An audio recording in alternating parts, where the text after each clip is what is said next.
I know I have, right? I have a full-time career, like a career. I've been in corporate America for longer than I ever expected I would be. And then I'm a filmmaker and I'm making films. And then, like you said, I want to have a life, a social life. And I have some stuff going on with my family that I'm juggling, but it's not, it's not every day like a parent is. That's why I'm like, I don't know how I'm getting sleep. So that's well, I was like, how do you do it all? So, but anyway, but if you had a tip to give people, like, because I get everybody's situation is different. Like, I don't have kids and I'm still juggling a lot, right?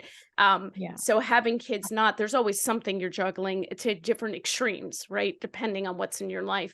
But if you had advice to give to people about how you manage to do that and not have meltdowns, or maybe you do have meltdowns, I have meltdowns. How do you contend with that? Like, I know it's different for each person, but if there's like something people could consider doing that might help them, I don't know.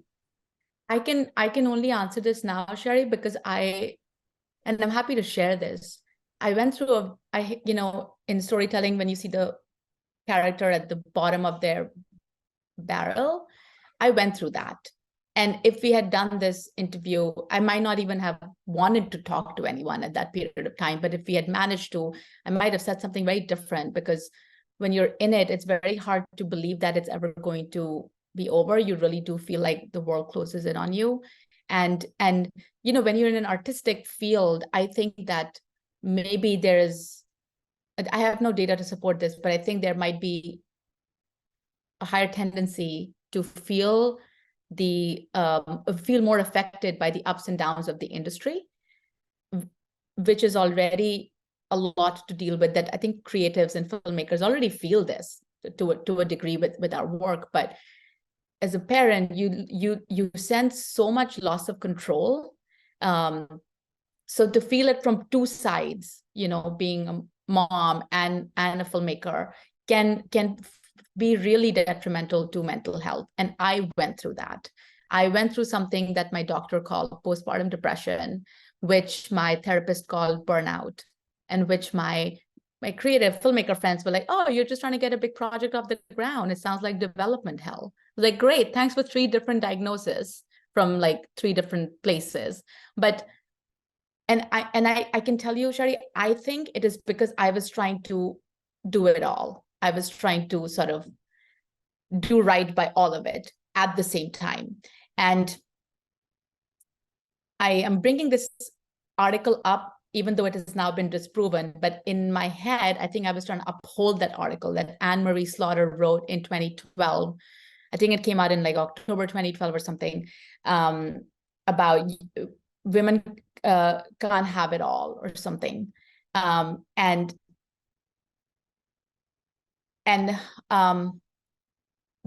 advice that I would have is that recognize if you are being too unrealistic, taking on more than you can chew, and not being kind to yourself.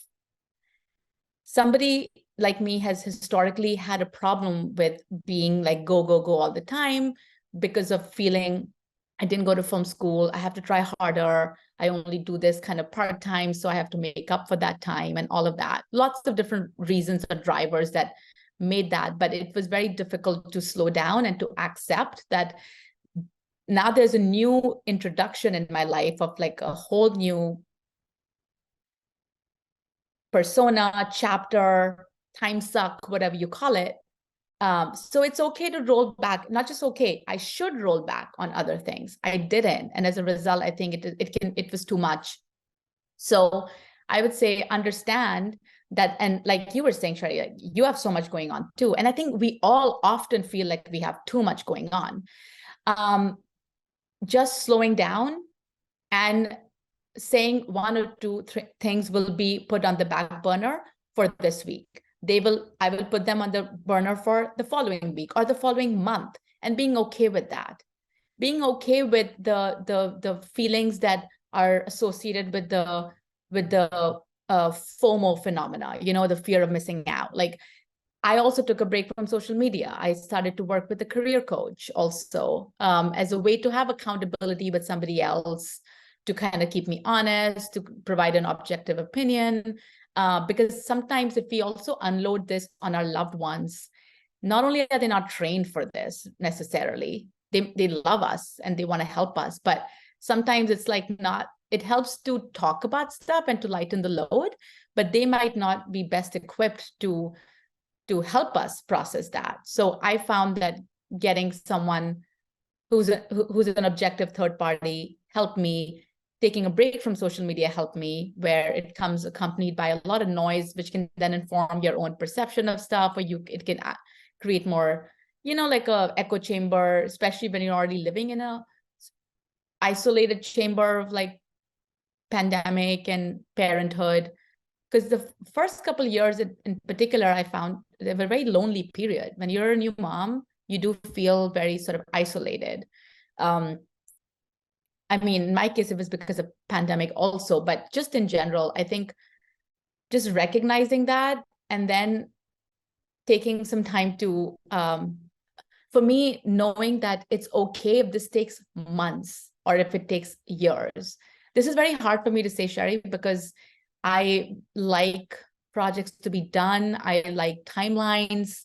I come up with self-imposed like deadlines to drive things. That's how I've managed to make films on the side while I was working full time and stuff like that. So when these things can be hardwired inside you, maybe other people, it's less so for them. But for me, checking these tendencies, and it might be something else for you, right? It might be something else for somebody else.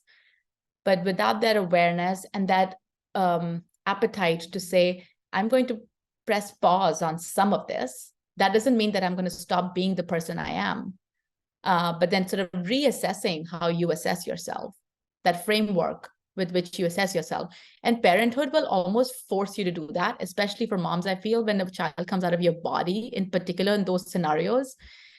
It can feel like everything in your life and body and concept of self shifts. So then you feel like you're forced to go through an identity reassessment. And these things don't happen quickly. Like I thought, I like quick things, quick solutions. I was like, okay, it might take a few weeks. No, it can take months. And unfortunately, sometimes it can take years. So my child is about to turn 2 next month. I am now starting to feel that, yes, I am recomposing myself. I feel more recomposed. And it came after months of practicing slowing down, abstinence from social media to a large degree, being okay with things taking forever, being okay with handling uncertainty in the industry and in parenthood, and feeling that I'm okay. I'm okay despite all of those things. If anything, they're part of my identity, and there can be sometimes associated with these things a development of inner confidence. It could be wisdom. These things might sound very obvious to a lot of people that maybe have not struggled with the same things that I have in terms of like conceptions of self, But for me, I realized that this is kind of what I'm made of. This is what matters. And it's okay that life will still happen and I'll still be creative and still enjoy the things that I get out of being a filmmaker, even if there's nothing to put on social media for now, even if I choose to not do that, or even if, some other, you can fill in the blanks, but that feels, that has helped me find myself. So the 2 tips I would say, slow down and be okay with things taking longer, because almost everything takes longer than you think it should. I don't know why it is like that. Film projects take forever. Life stuff takes longer than you think. And just like everything takes longer. Well, I think it's hardwired, It's hardwired, but I think that it's so funny because artists tend to have this the society view of being flaky and being all over the place, but the truth is artists are usually very type A driven people who have high expectations of themselves, and because otherwise they can't do it, right? I mean, I guess there are people who are artists who just don't do it and they think about it, but artists that are actually doing the work, doing what you're doing, working a job, doing projects on the side, making it all happen, they have very high expectations of themselves. They're overachievers, and then when things get thrown out of your control, which is a lot of the industry, as you were saying, but more comes on your plate that you don't know about, that's a day-to-day thing, it can really throw you. And I think it's great. That's great advice, to take some time, to not feel the pressure that you have to get it done when you said, just because you said. Even though maybe in the past you've been able to make those goals, life shifts, and you'll get back to it, as long as you do get back to it. And I agree, getting outside help, whatever that is, to someone, whether it's a career counselor, a therapist, a friend who's just really good at that, depending on what works in your life, is important. It's okay to ask for help. I think that's the other thing about artists. It's like, I'm going to do it all, especially filmmakers, because we write it, we direct it, we maybe are editing it and producing it and doing it all. And it's like, I don't need any help, but it's like, you do. Everyone needs help sometimes.